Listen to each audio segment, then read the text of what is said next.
Welcome to As I Live and Grieve, a podcast that tells the truth about how hard this is. We're glad you joined us today. We know how hard it is to lose someone you love and how well-intentioned friends and family try so hard to comfort us. We created this podcast to provide you with comfort, knowledge, and support. We are grief advocates, not professionals, not licensed therapists. We are you. Hi, everyone, and welcome back to another episode of As I Live and Grieve. Our guest today is John Polo, who I think you will find fascinating to talk to. He has written a book called Widowed, Rants, Raves, and Randoms. I do buy a copy of the book for all the authors we have as guests, and you'll hear me throughout the podcast make reference to it. But I have to say, this is probably now number 1 or 2 on my list. My list keeps jumping around, but it jumps around depending on what book I've discovered. This particular book, because it's rants, raves, and randoms, is not your typical narrative nonfiction book about grief. This is a vulnerable, candid collection of John's thoughts, emotions, and everything that has gone through his mind. It's one of those books in a format where on a particular page, there may be only one phrase. And all right, I get so excited about this stuff. But before I go too far, John, welcome to the podcast. And would you let our listeners know a little bit about yourself before I just get carried away? Sure. No, that was great. Thank you so much. You described my book better than I do. So thank you. I'll make a really long story short here and see where we go with it. I met Michelle in high school. We dated for a year, fell in love, had a really, really bad breakup. 7 years later, we reunited, started a life together. And about 2 years after that, she got diagnosed with one of the worst cancers known to man. She battled it for 2.5 years before she passed away. She passed away January 22nd, 2016. So we're just over 6 years now. After she passed away, I was just kind of like going stir crazy. I didn't know what to do with myself in addition to all the grief. And a friend suggested I start a blog. So I started a blog and it kind of took off. I don't think the world was especially used to a 31-year-old man being that vulnerable. And it kind of led me to where I'm at today. That is a short but sweet, but it does, just in the short time we've been talking, it does summarize you quite nicely. And I ran across John on Facebook. I've mentioned before, I belong to several groups about grief, about spousal grief, a variety of them. And I can't remember which group it was in, but a post that he had made caught my eye because it started, "Sit down and shut up." Now, what would not get your attention about that, right? Serious question, continuing to quote, "Is your spouse 6 feet under? Oh, wait. Are they a pile of ashes? No, they aren't? Wow. Okay, cool. Then sit down and shut up." Okay. That's what made me contact John. That's in his book. This particular post of his, "Sit down and shut up," is probably one of my very favorite pieces. And it is 4 pages in his book. And anyone who has lost a spouse, or anyone who has lost someone they love, really, should buy the book, if for nothing more than to get that 4 pages, because it's something we have all felt. John, I have to ask, how does a 31-year-old male grieving decide to be so vulnerable when we're used to men being tough and strong? What made you decide to put this on pages for everyone to read? Yeah, that's such a good question. It's such a loaded question too. Let me break it down into parts. So one of the interesting things about me, I'll talk about this in my coaching and such, is that I actually struggle a lot with vulnerability when it comes to my personal life.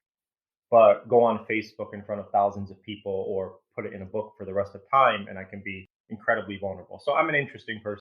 That piece, "Sit down and shut up," it's funny because of all the heartfelt, what I would call beautiful things I've ever written, that sit down and shut up piece, the one where I was so incredibly angry, is by far my most popular. But I think it's that popular because it speaks to grieving hearts, because so many of us are, in one way or another, judged. And that piece, I wrote it on Valentine's Day after I had maybe one or two drinks, 13 months after my wife passed. And I was on Facebook and I was seeing another widowed friend being judged, as I had been judged, as so many before that widowed friend had been judged. I just kept seeing it over and over and over again. And I kind of just lost it.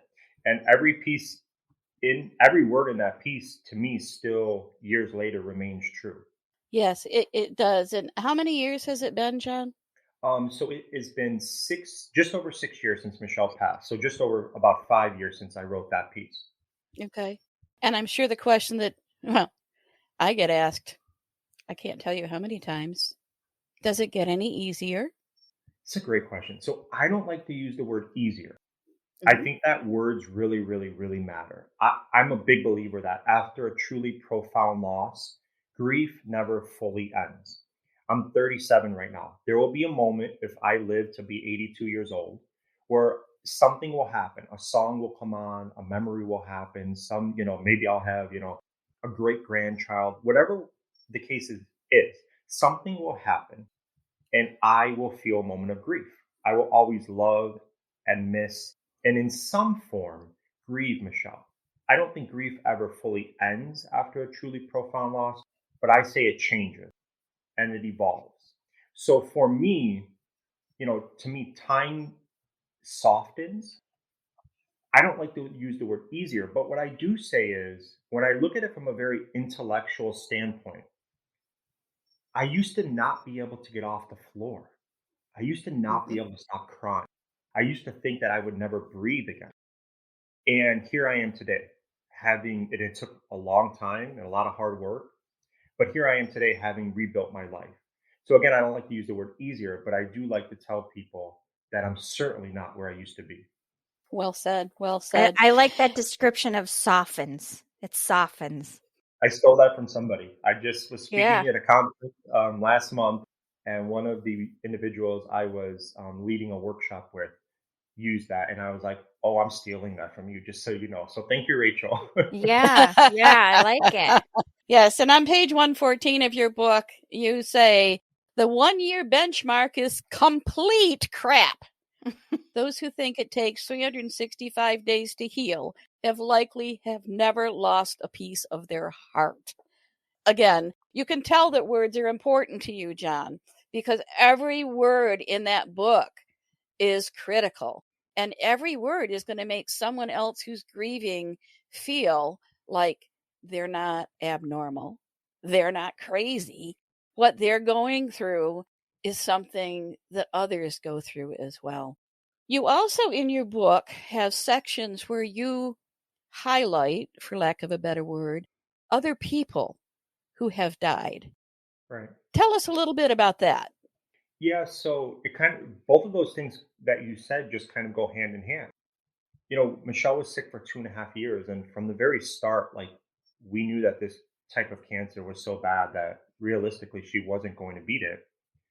And, you know, I thought I was the only 28, 29, 30, then 31-year-old man in the history of the world who had to go through this. I thought I was the only 31-year-old person in the history of the world that was, watching their spouse die. And then she passes. And I still think I'm the only 31-year-old widower in the history of the world, right? Like, no one knows that there's community of support out there. So at some point after I started my blog, people started saying, "Hey, there's support groups on Facebook. There's widowed groups on Facebook."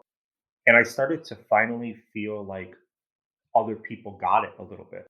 And then I went to my first conference where I spoke at, actually 18 months out. And for the first time since she passed, I felt, seen and heard and validated and all these things, because we do live in a world where you feel very alone in your grief, especially if the people you're surrounded by, family and friends, don't understand.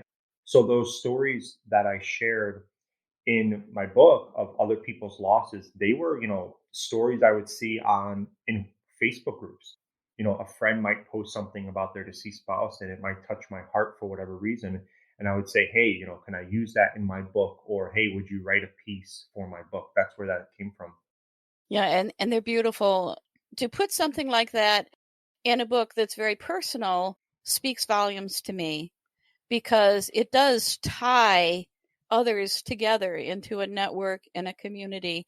And again, shows that it's not just an isolated incident. Right. Everyone's grief is different, but there are certainly commonalities. There are certain parallels for each and every one of us in our losses. And it's nice to know, it's nice to hear words that you can then share anytime you want to with your own self, even. I can't tell you how many times, and this book is quickly getting dog-eared, actually. I probably need to buy a copy for a few other people. Another section you talk about, you have a post called Stop the Shame. Yep. Tell us about that one. This one spoke volumes to me as well. Yeah, it's interesting because before I tell you about that, I just have to give you a thought. So that's my first book, the one that you're referencing. And Okay. most of that writing was done in the first year. That first book came out 18 months after Michelle passed. So a lot of these things that are in that book I wrote a long time ago. And I really don't go back to look at them much. But that piece, Stop the Shame, I just think, and look, I can only speak as a widowed person. I, thankfully have never lost a child. I did lose my dad when I was 24. But as a widowed person, I just feel like there's so much judgment. There's so much, you know, oh, you're not talking about her enough, or you're talking about her too much. You know, you're crying today. It's been, a year, or oh my God, he looks happy today. He must be all good. No, like grief is incredibly complex, right? Right. Mhm. Yep. And Stop the Shame was really about I'm going to talk about my wife as much as I want to talk about my wife. I'm not Right. going to have any shame about it. I think as I'm talking about it, it's coming back to me. I think I wrote that piece, or it was written right after I got off an airplane. Okay. And right before, we took off, I wanted to share a picture of Michelle. Mm-hmm. And then I thought to myself, oh, you know, but people are going to be like, why are you sharing another picture? People are going to be like, why are you still talking about her? And then I think I Mm-hmm. either wrote it on the plane or right when I got off. And it just was a liberating thing. Like, no, I'm not going to ever feel shame for this ever again, regardless of what any other human thinks. I'm going to Okay. grieve her my own way, just as I loved her my own way. Right. Can I ask a dumb question? Why are There Sure. are no dumb people questions. why are there people out there making you feel that shame or being so judgy? I I mean, I'm assuming they probably haven't been through something like that, but I think that's horrible. I think that was probably one of the biggest surprises Yeah. about being a widowed person.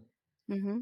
The amount of judgment and shame. And look, it's not unique to John Polo. If it was, these pieces that I've written that are so popular wouldn't be that popular, Right. because That's like right. everybody would be like, "What are you talking about, dude?" Right. And I'm not saying it happens to every single widowed person, but like, look, I've done thousands of coaching sessions now. I've met Sure.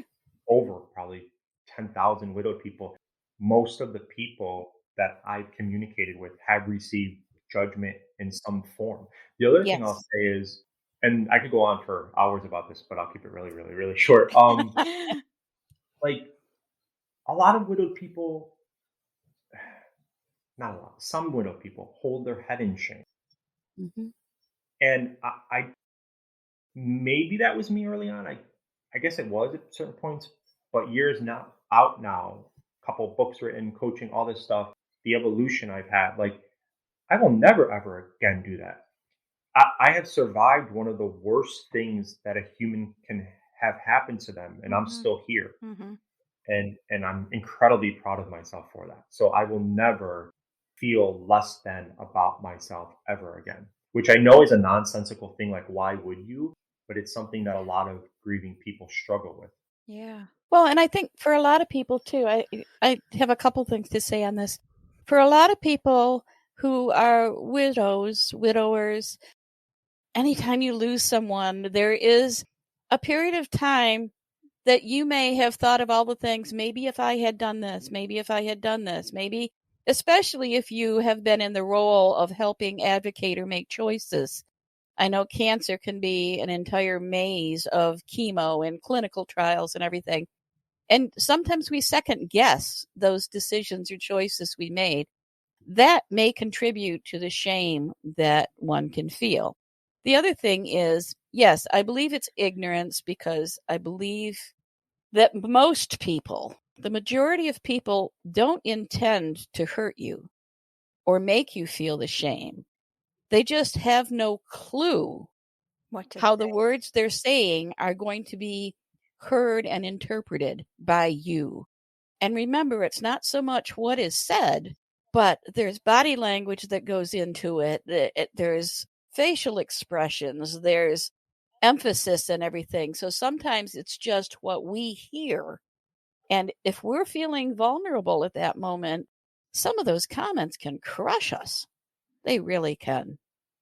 Yeah, absolutely. And one of the things I talk about, kind of going back to what you said earlier, is so again, not everybody, but a lot of widowed people struggle with their self-esteem or their self-worth after Right. their person passes. And for me, like, I was so proud to have her as my wife, right? Like, from the age of Mhm. 17 when I first met her and we started dating, she was my dream girl. And not to have her back these years later, like, I was so proud to have her in my wife, and walking with her in this world, and then having her pass and having to walk this world alone felt not only incredibly lonely, right? Like, beyond belief, Sure. but I also felt like a huge part of my identity just went away. Right. So that's another thing. Like, I used to kind of like feel shame. Like, I was walking with my dream girl, my wife, so proud. And now I'm walking by myself. It doesn't, again, it's kind of nonsensical, but like, there was almost a shame that, you know, people didn't know I was married to this Right. amazing, amazing human, which is why when I would meet new humans, and I still do Yeah. this, like, I do bring up the fact that I'm widowed fairly quickly, because I want them to know I have such pride that, I got to love her and that she chose to love me. Right. Right. And you summarize this entire concept very nicely in your book. Your grief is likely to make other people feel uncomfortable. Too damn bad. I love your candid words. I really do, in your book. And I will forever be an advocate and a promoter of your book Thank for you. many, many reasons. Now, you mentioned this was your first book. Tell us what else you've written. Yeah, so I put that first book out. Then I put out another book, which is, I don't really like using this word, but I don't know what other word to use. It's kind of the sequel. So it's the same format. It's called Widowed too. And it's called Now I Live. Same format, same, everything, kind of the sequel. And then I put out a third book. And that is more for widow dating. So that book's actually called How to Date a Widow 101, which a lot of widowed people are like, well, why don't you write a book, for me? And I'm like, that book is for you. So it's intended for the widowed person to read first, and then to hand to a love interest if they so choose. I Mhm. just, I thought of a really clever title that maybe was a little too clever.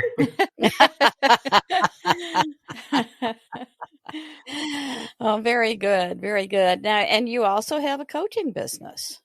I do. Yeah. After I put out my first book, actually, right before I put out my first book, I made a post about Michelle and it went totally viral. Like, it was in People magazine and on the cover of like the front page of Yahoo for a second. So, and then my first book came out 2 weeks later, and I was just getting so many messages, and so many people were basically wanting me to help them with their grief. And I realized that I have the ability to help people with their grief. So I started a coaching business. And since then, it's kind of evolved where now I do, grief, but I also do a lot of dating and relationships, self esteem, purpose, motivation, all that type of stuff. Very nice. I feel like that the dating aspect has got to be just as hard as the grief after your loved one has died. That's I can't I mean, I'm not a widow, and I will be heartbroken when something happens to my husband, but I can't imagine myself moving that far into anything and wanting to ever date again. So that's got to be very complicated for others. It is, and It is. I can tell you that too. Yeah. It is. And I have absolutely no interest in dating at all Yeah. at this point in my life. Now, if I happen to be out tomorrow and meet that special someone, who knows? I could do 180. right, But right, as of today, no interest. right. What I always tell people is like, so when you empower yourself enough to grieve your own way, you are also then setting the stage where it's easier to empower yourself enough to live your own way. And living your own way means if you want to date, date. If you don't want to date, don't date, right? Mhm. It's about looking at your life and saying, I've been through one of the worst things a human can go through. I survived for so long. I was existing for so long. And now I actually want to live again. I will say that dating tends to be, there's an evolution to it. Mhm. So most people start off thinking like I'm never going to date again, and then whether it's a light bulb moment or a gradual thing, they come to the conclusion that they might want to dip their toe back in the dating pool. But yeah, it's incredibly complicated. Yeah. I didn't start off thinking that I was going to do dating coaching, but again, what happened was people would come to me for grief coaching, and then now they're at some point where they want to start rebuilding their life and they want dating to be a part of that, so we would start working on that. So that's how that kind of evolved. And I think that makes perfect sense. And that's why for our podcast name, we thought and thought and thought, couldn't figure a name. We looked at other podcasts about grief, but we wanted something that would kind of click because we're not licensed clinical therapists. We're not clinicians of any kind or psychiatrists or psychologists. We're just people Right. who have lost people, who have grieved and continue to grieve. So it came to me this little phrase, as I live and breathe, and we just substituted grieve for breathe. Mhm. So I think for you to enhance your coaching spectrum, if you will, makes perfect sense. Right. Because you do reach a point in your grief, you go on living, and you have to bring these other pieces of life together with your grief and kind of work them together into one little model. So to me, that makes perfect sense that you would offer that as well. Yeah, and by the way, I love the name of your podcast. It's fantastic. But Thank yeah, you. I mean, one of the things I talk about, I won't go through the whole thing right now, but basically, I think that like as widowed people, when our person passes, not for everybody, for a lot of us though, we do feel like a part of us went with them. We do struggle with our identity. So when you want to actually start living again, it's very hard to know how to do that if you don't feel like you know who you are. So part of the process is kind of getting to know yourself again and what you want out of this life. Right, right. Now, there's something else I noticed in your book that I just have to ask. The writer side of me must ask, and Stephanie will appreciate this too. Your use of hashtags. Now, most times people, when they're writing something, they might combine a hashtag, it was beautiful. John, in your book, you will do hashtag I'd, hashtag give, hashtag anything. You separate out each individual word. Tell us about that. Yeah, I don't know. That's why I said I don't open my book anymore, because it's like I look back. Have you ever like been on Facebook, for those that have Facebook, and you go to the memories Yeah. and you see something you wrote like 5 years ago and you're like, oh my gosh, what was I thinking? Yes. Every word in my books, I still believe them to be true. Like I stand by everything. It's like I'm looking at myself back from like the infant stages. And I'm like, really, John, did you put that in your book, whether it's the hashtags or because my book You has a lot did. of weird humor, You did. or I'll look back like about one of the, very weird things I wrote in the book. And I'll be like, I cannot believe you just put that out there for the rest of time. So yeah, I feel like if I read that, how I perceive it is emphasis. I'd give anything. That's kind of how people put like a period, Right. like, oh my God. that's Emphasis. probably Yeah. what I was thinking, because I used to use the periods a lot. I Right. don't do that Yeah. anymore either, Right. but I used to do Yeah. that a lot too. Yeah, I know that somewhere in the book you make reference to the way you use hashtags, like other people don't know how to do it right or something. Yeah. I can't Right. find it right now, but I know you explain it somewhere in the book. I just Yep. and I like the whole thing about emphasis and everything. On the back cover, it says, "You will laugh, you will cry, you will agree, you will question why." Absolutely spot on. And then it's hashtag do, hashtag not, hashtag judge. Mhm. I'm not going to say what comment that was in reference to, but there's a statement you made in there about something you did one evening that to me was probably the most vulnerable comment anyone could ever make. I won't say any more than that because people are just going to have to buy your book. Okay. So I'll throw that out as a little teaser.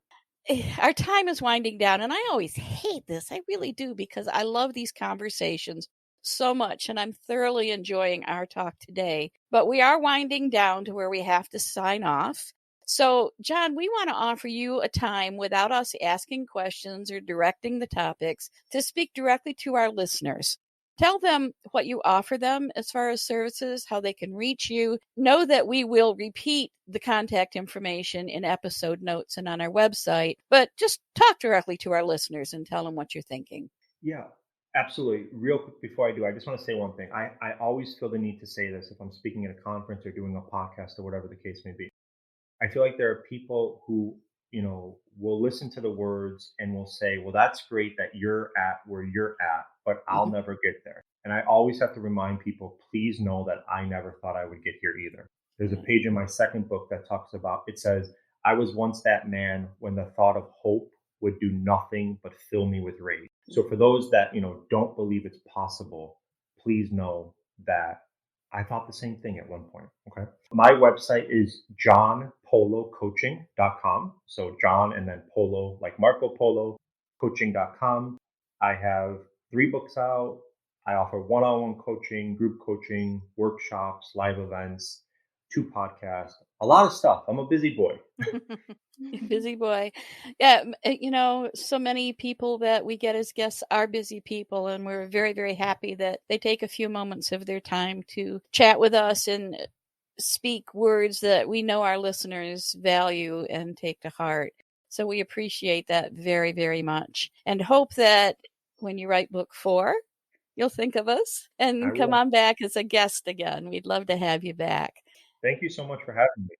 Oh, you're very, very welcome. It has truly been our Yeah. pleasure. So I think, listeners, for today, we're going to remind you to take care of yourselves. I encourage you to, at the very, very least, go to Amazon or whatever bookshop you use and buy his book, Widowed, Rants, Raves, and Randoms. You won't regret it. You will be flipping pages for days and days and maybe even years to come. Share it. Buy it as a gift. It would make a great gift for someone. And in fact, I just ordered book number 2. So now I'm looking forward to my best friend Amazon dropping that on my deck any day Thank you. now. So take care of yourselves, listeners. Please come back for another episode in a week. And we love you all. We're there for you. We support you as we all continue to live and grieve. Thank you so much for listening with us today. Do you have a topic that you'd like us to cover, or do you have a question from one of our episodes? Please email us at info@asiliveandgrieve.com and let us know. We hope you will find a moment to leave a review, send an email, and share with others. Join us next time as we continue to live and grieve together.